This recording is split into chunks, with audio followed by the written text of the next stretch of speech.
আসসালামু আলাইকুম রহমতুল্লাহ। আজকে আমাদের সার্ভিস সেন্টারের একটা ফ্রিজ নিয়ে ভিডিও করতেছি। আজকে কিন্তু আমাদের সামনে কোনো ছাত্র নাই, এটা ইমার্জেন্সি সার্ভিসিং, যার জন্য আমরা এখানে ছাত্র রাখি নাই। আমরা এই ফ্রিজের কাজটা কিভাবে করছি, ফ্রিজের কি সমস্যা ছিল আমরা এখন দেখাবো। এটা একটা non first type fridge. First type ফ্রিজটা লিক হয়ে গেছে। কোথায় কিভাবে লিক হয়েছে আমরা ভিতর থেকে আগে একটু দেখায় আনি, ডিপ এবং নর্মাল কোথায় আছে ফ্রিজের, আমরা এটা একটু দেখি। এটা বাটারফ্লাই একটা ফ্রিজ, বাটারফ্লাই। এটা ডিবের অংশ হলো এটা, নর্মালের অংশ এইটা নিচে। তো এই ফ্রিজটা কোথায় লিক হয়েছে, এটা কিন্তু আসলে যখন প্রেসার দেওয়া হয় তখন প্রেসার কমে যায়, কিন্তু লিকটা যে কোথায় হয়েছে এটা কিন্তু দেখা যায় না। তো অনেক ক্ষেত্রে আমরা কি করি যে এখানে একটা চেম্বার তৈরি করি বা শীট জিপি শীট দ্বারা বক্স তৈরি করি এবং বক্স তৈরি করে এর ভিতরে বসাই কপার পাইপ পেঁচায়া। তা আমরা কিছু কিছু ফ্রিজ আছে, আমরা চেষ্টা করি যে লিকটা কোথায় হয়েছে এটা বের করার জন্য, যাতে চেম্বার নতুন ভাবে তৈরি করা না লাগে। এবং চেম্বার তৈরি করতে গেলে একটু কাটা ছেঁড়া করতে হয়, আর এই কাটা ছেঁড়া করতে গেলে ফ্রিজটা বেশি দিন টিকেও না। যার জন্য আমরা একটা সিস্টেমে ফ্রিজগুলো মেরামত করে থাকি। এই পিছনের কভারটা প্রথমে উঠাইতে হবে। উঠানোর পরে এই ফ্রিজটাকে এখান থেকে প্রেসার দিতে হবে।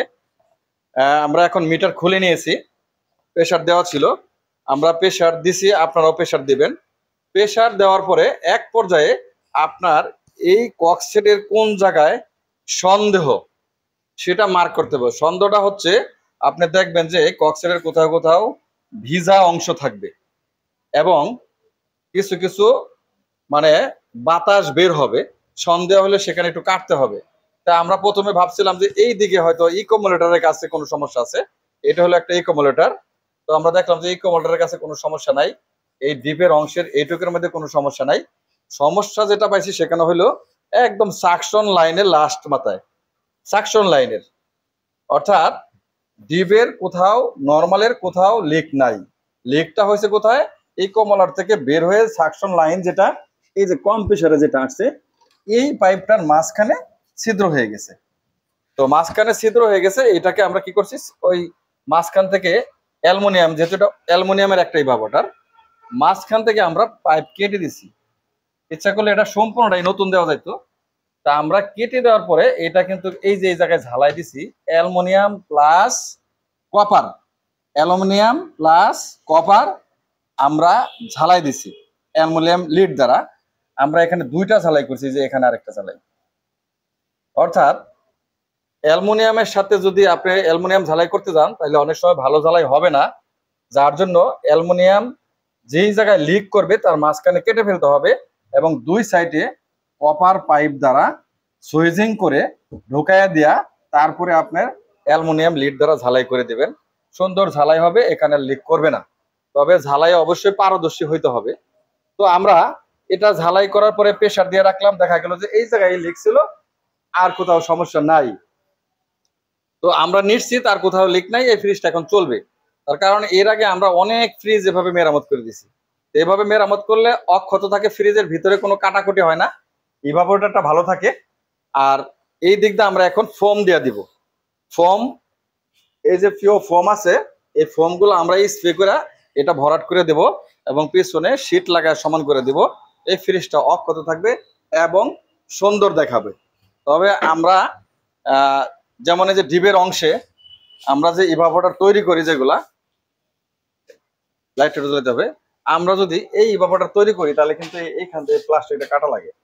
এই প্লাস্টিক কেটে বের করে যদি ইভাপোরেটর তৈরি করা হয়, অনেক ক্ষেত্রে কিন্তু এর মধ্যে পানি জমে, তারপরে পানি জোয়ায় বা বিভিন্ন রকম সমস্যা দেখা দেয়। এই কারণে কিন্তু আমরা এই কাজগুলো করি না। যদি নির্ঘাত লিকেজ না পাওয়া যায় কোথাও, তাহলে কিন্তু নতুন ইভাপোরেটর তৈরি করতে হবে, এর কোনো বিকল্প নাই। তো যাই হোক, আমরা ফ্রিজটা দেখাই নিছি, এখন আমরা কাজ শুরু করব। তো ফ্রিজটাকে এখানে একটু হেলান করে রাখতে হবে, এইদিকে একটু ঢাল করে রাখতে হবে। যেহেতু আমাদের আজকে ছাত্র ছাড়া আমরা দোকানের সার্ভিস সেন্টারে নিজেরাই কাজ শুরু করছি। তো আমাদের কি কি লাগবে আমাদেরকে একটু আমাকে সহযোগিতা করতে হবে। তো আমার সঙ্গে আমাদের ট্রেনিং সেন্টারের দুজন ইনস্ট্রাক্টর আছেন, ওনারা আমাকে হেল্প করছেন এবং আমাদের সার্ভিস উস্তাদ টেকনিশিয়ানের উনিও আছেন। তাই আমরা সর্বপ্রথম এইটাকে ব্লক করব এই ফিও ফোম দ্বারা। তো এটা কিন্তু প্যাচ সিস্টেম থাকে, এই প্যাচটা কিন্তু এটা লাগাই নিতে হবে প্রথমে। তো আমরা এটাকে লাগাই নিছি, এখন এখানে চাপ দিলে কিন্তু ফোম বের হবে। এটা একটু এভাবে রাখতে হবে। আমরা ফোম গুলো এখন ছেড়ে দেবো। হ্যাঁ,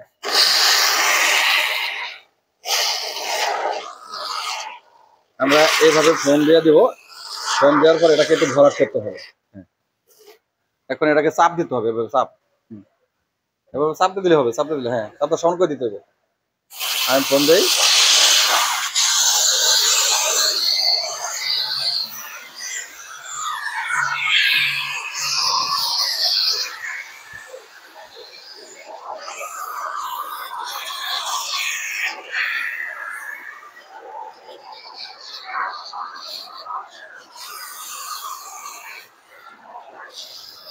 আমরা ফোম দিয়ে ভরাট করে দিচ্ছি, এইভাবে ভরাট করতে হবে। তারপরে এটাকে চাপ দিয়ে আটকা দিতে হবে। এটা মনে হয় শেষ, এটাতে আর নাই। আরেকটা রেডি করতে হবে, আরেকটা ফোম। এটা এটা সমান করো, একটু সমান হয়ে যাক, এটা সমান হয়ে যাক, একটু চাপ দিতে হবে, চাপটা সমান করে দিতে হবে। হ্যাঁ, চাপ দাও, চাপ দাও দেখি। ওইটা দিয়ে কাঠটা দেখি, কাঠটা কাঠটা একটু সমান করে দিই। এটা একটু সমান করে দিতে হবে এভাবে চাপ দিয়ে। হ্যাঁ, এভাবে একটু সমান করে দিতে হবে যাতে এর সাথে একবার মিশে যায় পাইপের সাথে।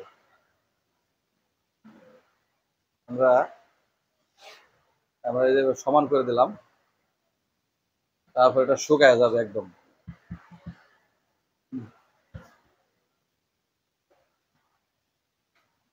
আর নাই ওটার মধ্যে আরেকটা লাগবে, তাহলে আমাদের এখানে দুইটা ফোম খরচ হয়ে যাচ্ছে। একটু ঠিক করতে, ঠিক আছে? দুইটা ফোম কিন্তু আমার চলে যাচ্ছে।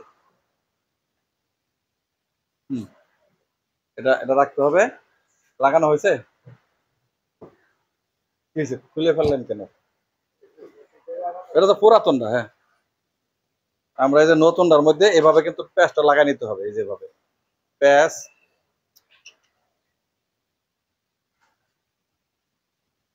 এভাবে ঘুরলে কিন্তু লাগবে, একটু মোছার কিছু দিতে হবে।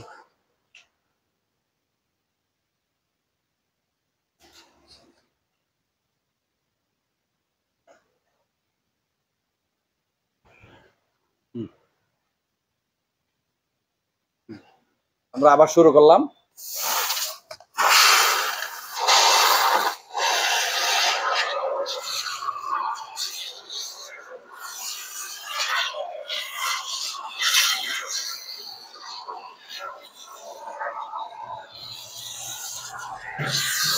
আপনার সমস্ত জায়গাটাকে ব্লক করে দিতে হবে। এখানে যদি ফাঁকা থাকে তাহলে কিন্তু ফ্রিজের ডিবে কিন্তু ঠান্ডা হবে না, নর্মালেও ঠান্ডা হবে না। ধরো এটা এইভাবে চাপ দিয়ে ঢাবায় দিতে হবে। এখানে ফাঁকা থাকলেই ঘামবে ফ্রিজ, বরফ জমবে না।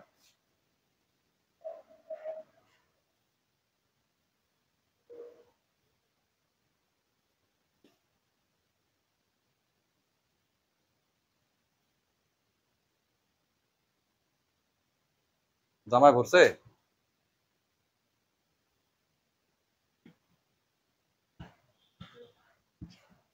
আর কিছু লাগবে? এই জায়গায়, এই জায়গায়, এই জায়গায়, এই জায়গায়, এই জায়গায় এক দিতে হবে। জামায় ভরে না যেন, উঠবে না। জোরে চাপ দিতে হইব।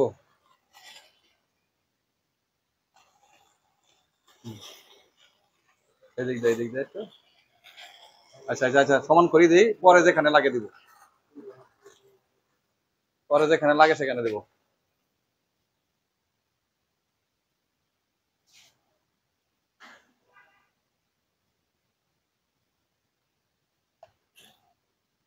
ক্লিয়ার, একদম পারফেক্ট।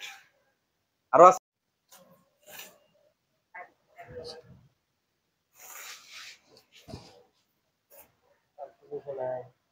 আচ্ছা আচ্ছা, নাই শেষ, আর লাগবেও না, হয়ে গেছে, আর দরকার নেই।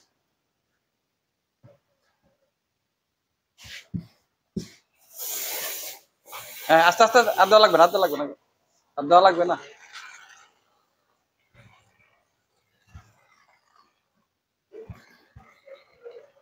ঠিক আছে।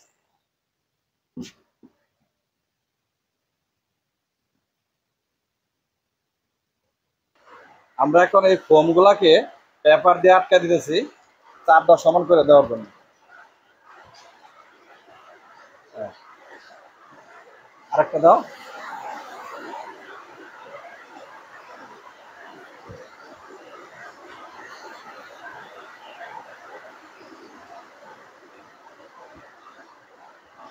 হ্যাঁ, হাতটা সমান করে দাও। ব্যাস। এখানে একটা লাগবে, এখানে এখানে একটা পেপার লাগবে।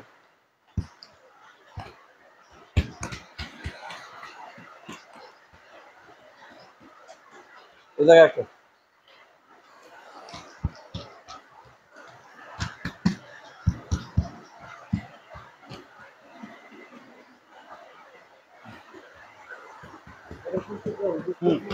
ঠিক আছে, আমাদের প্রেস কমপ্লিট হয়ে গেল। আমরা পেপার গুলো দিচ্ছি এভাবে সমান করার জন্য। তবে যারা এইসব ফ্রিজের ইভাপোরেটর লিক হয়, যদি ইভাপোরেটর নতুনভাবে তৈরি করতে না চান, তাহলে এভাবে শনাক্ত করবেন লিক কোথায় আছে, ফোমগুলাকে কাটবেন যেখানে সমস্যা মনে করেন। কিভাবে বুঝবেন যে এইটা এই জায়গায় লিক আছে, এটা কিভাবে বের করবেন? এই লিক বের করার একটা সহজ উপায় আছে। উপায়টা হলো এই চেম্বারের মধ্যে অর্থাৎ ইভাপোরেটরের মধ্যে ক্যাপিলারি মাথা ব্লক করে সাকশন দিয়ে আপনাকে প্রেসার দিতে হবে 250 বা তদূর্ধ্ব। প্রেসার দিয়ে আপনি এই উপরে যে কাভারটা থাকে, স্টিলেরও থাকে প্লাস আবার কাগজেরও থাকে। এটা কিন্তু কাগজের ছিল, এটা উঠায় ফেলতে হবে। এটা উঠানোর পরে এই ফোমটা বের হবে। তখন আপনার দেখতে হবে এই ফোমের কোথায় ড্যামেজ আছে। এই যে দেখেন চকচকা ফোম, এখানে কোথাও ড্যামেজ নাই, তার মানে এই জায়গায় পাইপ কোথাও লিক হয় নাই। ড্যামেজ ছিল এই অংশে এবং এখানে, কিন্তু আমরা এখানে কোনো লিক পাই নাই, এখানে ইকোমোলেটার ছিল, কিন্তু এই জায়গায় লিক পাইছি যেটা আমরা ভরাট করে দিছি। এর মধ্যে আপনারা দেখছেন যে এখানে কিভাবে লিক পাইছি সেটা বলি। এইখানের এই ফোমগুলা দুর্বল ছিল এবং ভিজা ভিজা ভাব ছিল, তার মানে এই জায়গা দিয়ে গ্যাস লিক করছে। লিক করার কারণে এই ফোমটা এখানে ভিজা ভিজা ভাবের সৃষ্টি হয়েছে, যার কারণে কিন্তু লিকগুলো আমাদের শনাক্ত করতে সহজ হয়েছে। এই হলো যে কোনো ফার্স্ট টাইপ ফ্রিজ বা ডিফ্রস্ট টাইপ ফ্রিজ যদি ইভাপোরেটর লিকেজ হয়, তাহলে আপনার ভিতরের কোথায় লিক হয়েছে যদি বের করতে চান, অবশ্যই পিছনের কভার খুলবেন। যদি ওপরে ডিপ হয়, অবশ্যই ওপেন চেম্বারের নয়। যদি ফ্রিজের ওপরে ডিপ হয়, নিচে নর্মাল হয়, তাহলেই কেবলমাত্র এই ইভাপোরেটরের কয়েলগুলা এই দিকে পেঁচানো থাকে।